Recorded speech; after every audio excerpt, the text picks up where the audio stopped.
کہ ماں کے اندر زیادہ شفقت پائی جاتی ہے، اور ماں کی اس شفقت کی وجہ سے حضرت ابو بکر صدیق رضی اللہ تعالیٰ عنہ نے حضرت عمر کو منع کیا کہ آپ یہ بیٹا نہیں لے سکتے، بلکہ حق جو ہے وہ ماں کو دیا۔ تو ایک بات تو یہ بات جو ہے وہ واضح ہوتی ہے، لیکن یہ بات ذہن میں رکھیے کہ جو نفقہ ہے وہ اس کا نفقہ کا ذمہ دار باپ ہوگا، اور اگر ماں جو ہے وہ پرورش کرنے سے انکار کر دے تو اسے مجبور نہیں کیا جا سکتا، اس لیے کہ ممکن ہے کہ وہ پرورش سے عاجز ہو، ممکن ہے کہ اس کو کوئی مسئلہ ہو، لیکن جو خرچہ ہوگا وہ باپ پر ہوگا۔ اسلام نے جہاں ماں کو پرورش کا حق دیا ہے، یہ بات ذہن نشین رہے کہ اگر ماں پرورش کے دوران اگر وہ نکاح کر لیتی ہے تو اس سے پرورش کا حق اسلام نے لے لیا ہے، اور وہ حق اس کی نانی کی طرف منتقل ہو جاتا ہے۔ اور اس کی دلیل یہ ہے کہ حضرت عمر رضی اللہ تعالیٰ عنہ کی بیوی ام عاصم نے جب کسی اجنبی کے ساتھ نکاح کیا تو ہوا یہ کہ حضرت ابو بکر صدیق رضی اللہ تعالیٰ عنہ نے اس کی پرورش کا حق، یعنی عاصم جو حضرت عمر رضی اللہ تعالیٰ عنہ کا بیٹا تھا، اس کا حق دے دیا نانی کو، یعنی نانی زیادہ حقدار ہے ماں کے بعد۔ تو جب انہوں نے ام عاصم نے حضرت عمر رضی اللہ تعالیٰ عنہ کی بیوی نے نکاح کیا کسی اجنبی کے ساتھ، تو حضرت ابو بکر صدیق رضی اللہ تعالیٰ عنہ نے فیصلہ فرمایا کہ یہ بیٹا عاصم اس کی نانی کو دے دیا جائے۔ تو یہاں سے یہ بات معلوم ہوتی ہے کہ اگر عورت کسی یعنی پرورش کے دوران اگر کسی شخص سے نکاح کر لیتی ہے، کسی اجنبی شخص کے ساتھ نکاح کر لیتی ہے، میں بار بار لفظ بول رہا ہوں اجنبی، کسی اجنبی مرد کے ساتھ نکاح کر لیتی ہے، تو پھر اس صورت کے اندر اس سے اسلام نے پرورش کا حق لے لیا ہے۔ اس سے ڈاکٹر صاحب کا یہ کہنا تھا سوال کے اندر کہ یہ تو صلہ رحمی، یہ جو قرآن مجید کے اندر آیات ہیں صلہ رحمی سے متعلق، تو کیا یہ صلہ رحمی کے عین مطابق ہوگا یہ فیصلہ؟ یہ بالکل صلہ رحمی کے عین مطابق فیصلہ ہے، اس لیے کہ اسلام دین فطرت ہے۔ جیسے میں نے پہلے کہا،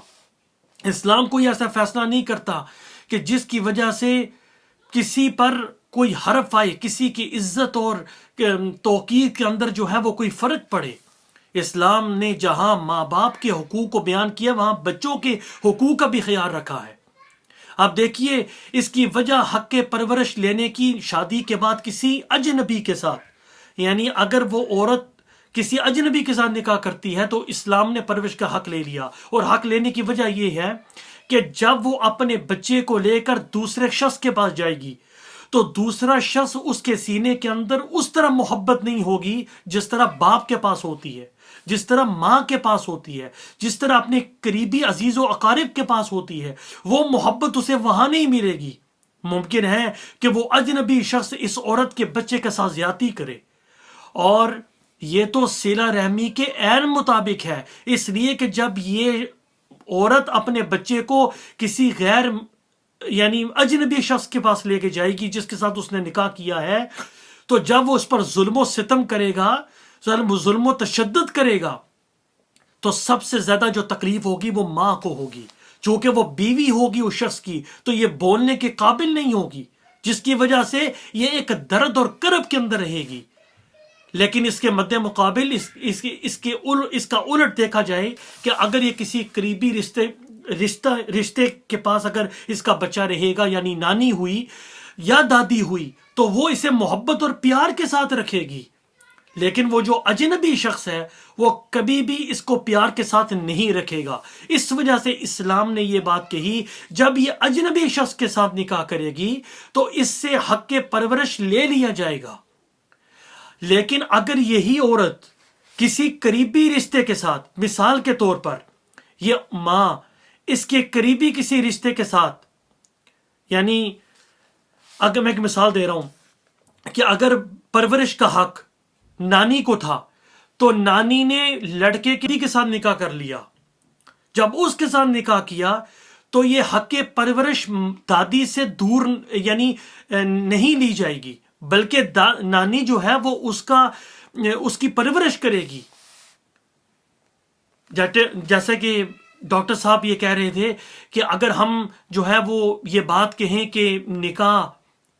جب نکاح ہو گیا تو بچے جو ہے وہ اس سے حق پرورش لے لی جائے گی، تو یہ تو بے انصافی ہے. یہ بے انصافی نہیں ہے،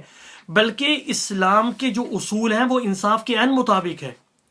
یہ اس صورت کے اندر حق پرورش لیا جائے گا جب عورت کسی غیر مرد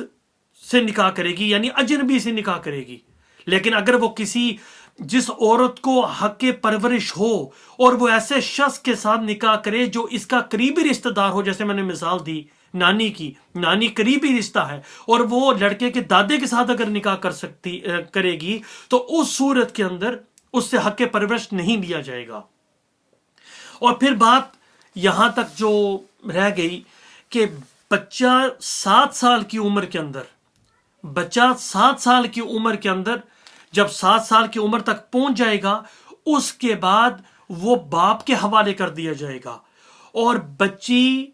جب تک بالغ نہیں ہوتی وہ ماں کے پاس رہے گی. آپ دیکھیے اسلام کا یہ خوبصورت اصول کہ بچہ جب تک، حدیث میں آتا ہے، روایات میں آتا ہے کہ بچہ جب تک کھانے کے قابل نہ ہو جائے، استنجا کرنے کے قابل نہ ہو جائے، اور اپنے کپڑے تبدیل کرنے کے قابل نہ ہو جائے، تو ان چیزوں پر جب اسے قدرت ہوگی تو اسے باپ کے حوالے کر دیا جائے گا، اس لیے کہ ماں نے اس کی پرورش کی.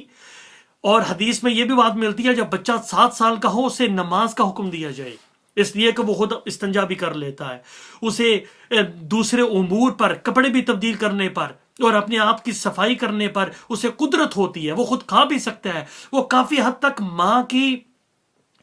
ماں کے اس خدمت سے بری ہو جاتا ہے. لہٰذا اسے 7 سال کی عمر سے کہا گیا اب وہ اسے باپ کے حوالے کر دیا جائے، اس لیے کہ وہ ایک لڑکا ہے جو اس نے ایک مرد بننا ہے، اور مستقبل کے اندر اسے مردوں کے آداب سیکھنے ہیں، اور وہ مردوں کے آداب ماں کے پاس رہ کے نہیں سیکھ سکے گا، بلکہ وہ مردوں کے آداب وہ باپ کے پاس سیکھ سکے گا. لہٰذا اسلام نے کہا کہ جب بچہ 7 سال کا ہو جائے اسے حوالے کر دیا جائے باپ کے. لیکن اگر دونوں کی رضامندی ہو، باپ کی رضامندی ہو کہ وہ ماں کے پاس زیادہ رہے تو اس میں حرج نہیں ہے. لیکن اگر ماں قانونی سہارا لے کر بچے پر قبضہ کرنا چاہتی ہے اور اسے باپ کے پاس نہیں جانے دیتی تو پھر اس صورت کے اندر ماں گنہگار ہوگی. اور بچی کا جہاں تک حکم ہے، حدیث میں آتا ہے کہ بچی کا حق پرورش، یعنی بچی جو ہے وہ ماں کے پاس اس وقت تک رہے گی جب تک وہ بالغ نہیں ہوتی. اب وہ 7 سال کی عمر تک تو وہ تمام چیزوں سے بے نیاز ہو جائے گی، وہ کھا سکتی ہے، استنجا کر سکتی ہے، اپنی آپ کی صفائی کر سکتی ہے، لیکن اسے ماں اور نانی کے پاس رہنے کا حق اس لیے زیادہ دیا گیا کہ اسے نسوانی آداب سیکھنے ہیں، اور وہ نسوانی آداب جو ہیں وہ ماں ہی سکھا سکتی ہے. وہ اسے کھانا پکانا اور دیگر جو گھریلو جو امور ہیں وہ بالغ ہونے تک اسے اپنے پاس رکھے گی اور اسے سکھائے گی. لیکن جب وہ بالغ ہو جائے تو حدیث سے معلوم ہوا کہ جب اسے حیض آنے لگے اب وہ